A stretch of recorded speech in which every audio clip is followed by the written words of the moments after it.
ನಿಮ್ಗೆ ಗೊತ್ತಾ, ನಮ್ಮ ತುರುವೇಕೆರೆಯಲ್ಲಿ ಹೊಯ್ಸಳರ ಇತಿಹಾಸಕ್ಕೆ ಸಂಬಂಧಪಟ್ಟ ಒಂದು ಅದ್ಭುತ ದೇವಾಲಯ ಇದೆ ಅಂತ. ನಮಸ್ಕಾರ ಸ್ನೇಹಿತರೆ, ತಮ್ಗೆಲ್ರಿಗೂ ಪ್ರಯತ್ನದ ಹಾದಿ ಯೂಟ್ಯೂಬ್ ಚಾನಲ್ಗೆ ಸ್ವಾಗತ.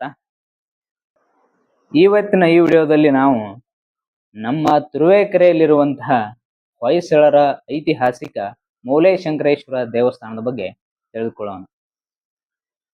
ನೀವೇನಾದ್ರೂ ಈ ಇತಿಹಾಸ ದೇವಾಲಯ ಇಷ್ಟಪಡೋರಾಗಿದ್ರೆ ಈ ವಿಡಿಯೋ ನಿಮಗೆ ಖಂಡಿತ ಇಷ್ಟ ಆಗುತ್ತೆ.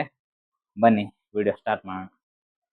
ಈ ಮೂಲೆಶಂಕರ ದೇವಾಲಯ ಏನಿದೆಯಲ್ಲ, ಇದು ಕರ್ನಾಟಕದ ತುಮಕೂರು ಜಿಲ್ಲೆಯ ತುರುವೇಕೆರೆ ತಾಲೂಕಿನಲ್ಲಿ ಕಂಡುಬರುತ್ತೆ.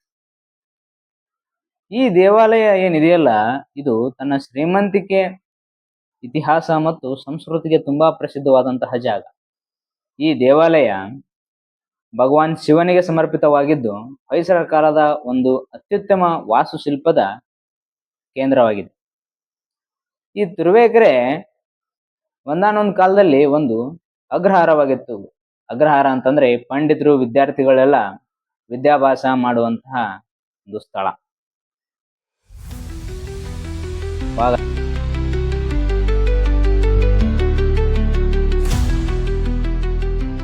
ದೇವಾಲಯದ ಇತಿಹಾಸಕ್ಕೆ ಬಂದ್ರೆ, ಈ ದೇವಾಲಯವನ್ನ ಕ್ರಿಸ್ತಕ 1860ರಲ್ಲಿ ಹೊಯ್ಸಳ ಸಾಮ್ರಾಜ್ಯದ ಮೂರನೇ ನರಸಿಂಹನ ಕಾಲದಲ್ಲಿ ಈ ದೇವಸ್ಥಾನವನ್ನ ನಿರ್ಮಿಸಲಾಗಿತ್ತು. ಹೊಯ್ಸಳರ ದಂಡನಾಯಕನಾದ ಸೋಮನಾಥ ದನ್ನಾಯಕ ಎಂಬ ವ್ಯಕ್ತಿ ಈ ದೇವಾಲಯವನ್ನ ನಿರ್ಮಿಸ್ತಾನೆ. ಈ ದೇವಾಲಯವನ್ನ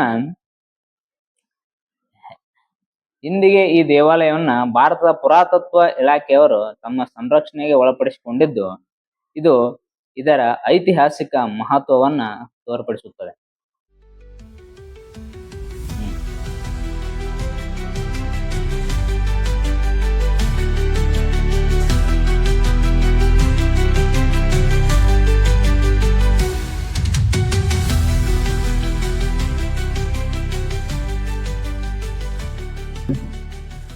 ಈ ದೇವಾಲಯದ ವಾಸ್ತುಶಿಲ್ಪ ಮತ್ತು ವಿನ್ಯಾಸದ ವಿಷಯಕ್ಕೆ ಬಂದ್ರೆ, ಈಗೇನ್ ನೋಡ್ತಿರಲ್ಲ ಈ ದೇವಾಲಯ, ಇದು ಭೂಮಿಜ ನಾಗರ ಶೈಲಿ ಎಂಬ ಶೈಲಿಯಲ್ಲಿ ನಿರ್ಮಾಣವಾಗಿದ್ದು, ಸಾಮಾನ್ಯವಾಗಿ ಉತ್ತರ ಭಾರತದಲ್ಲಿ ಕಾಣುವಂತ ಶೈಲಿ ಇದು. ನೀವು ಭೂಮಿಜ ನಾಗರ ಶೈಲಿಯನ್ನ ಉತ್ತರ ಭಾರತದ ಕೆಲವು ದೇವಾಲಯಗಳಲ್ಲಿ ಕಾಣ್ತೀರ. ಅದೇ ರೀತಿಯಾದಂತಹ ವಾಸ್ತುಶಿಲ್ಪ ಶೈಲಿ ದಕ್ಷಿಣದಲ್ಲಿರೋದು ಈ ದೇವಸ್ಥಾನದಲ್ಲಿ ಮಾತ್ರ.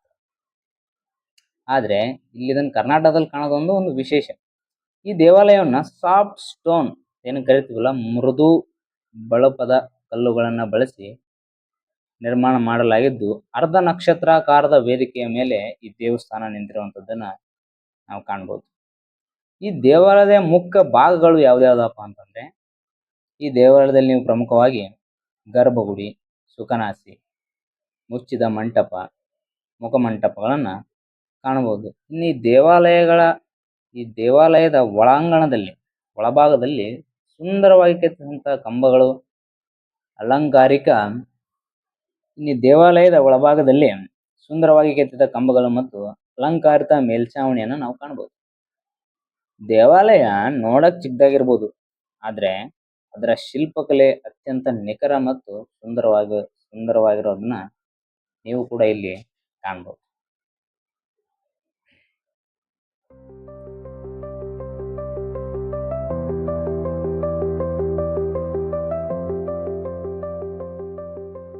ಈ ದೇವಾಲಯದ ಧಾರ್ಮಿಕ ಮಹತ್ವವನ್ನು ನೋಡೋದಾದ್ರೆ, ಈ ದೇವಾಲಯದಲ್ಲಿರುವ ಶಿವನನ್ನ ಶಂಕರೇಶ್ವರನಾಗಿ ಪೂಜಿಸಲಾಗ್ತದೆ.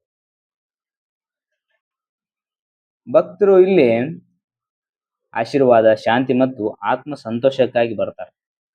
ದೇವಾಲಯದ ಸುತ್ತಲಿನ ಶಾಂತ ವಾತಾವರಣ ಏನಿದೆಯಲ್ಲ, ನೀವು ಇಲ್ಲಿ ನೋಡ್ಬೋದು. ಈ ವಾತಾವರಣ ಧ್ಯಾನಕ್ಕೆ ತುಂಬಾ ಸೂಕ್ತವಾಗಿರುವಂಥದ್ದು.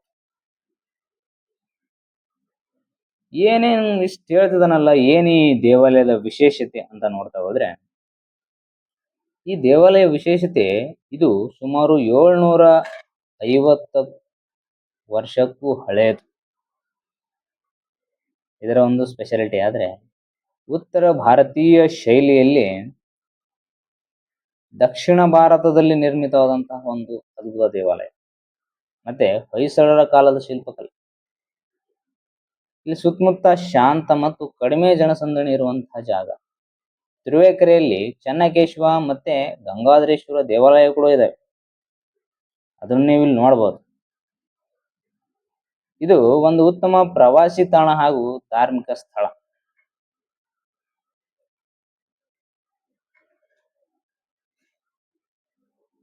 ಇನ್ನ ಈ ಜಾಗಕ್ಕೆ ನೀವು ಯಾಕೆ ಭೇಟಿ ಕೊಡಬೇಕು ಅಂತ ಯೋಚಿಸ್ತಾ ಇದ್ರೆ, ನೀವು ಇತಿಹಾಸವನ್ನ, ಈ ವಾಸ್ತುಶಿಲ್ಪವನ್ನ, ಧಾರ್ಮಿಕ ಸ್ಥಳಗಳ ಭೇಟಿ ಮಾಡುವಂತ ಇಚ್ಛೆ ಪಡುವವರು ಏನಿದಿರಲ್ಲ, ಪ್ರತಿಯೊಬ್ರು ಈ ದೇವಸ್ಥಾನವನ್ನ ನೀವು ಭೇಟಿ ಮಾಡ್ಲೇಬೇಕು. ಯಾಕೆಂತಂದ್ರೆ ಇದು ನಗರದಿಂದ ದೂರವಾಗಿದ್ದು ಒಂದು ಎಲೆಮರೆ ಕಾಯಿಯಂತೆ ಇರುವಂತಹ ಒಂದು ಹೊಯ್ಸಳ ಶೈಲಿಯ ಅದ್ಭುತವಾದ ದೇವಸ್ಥಾನ.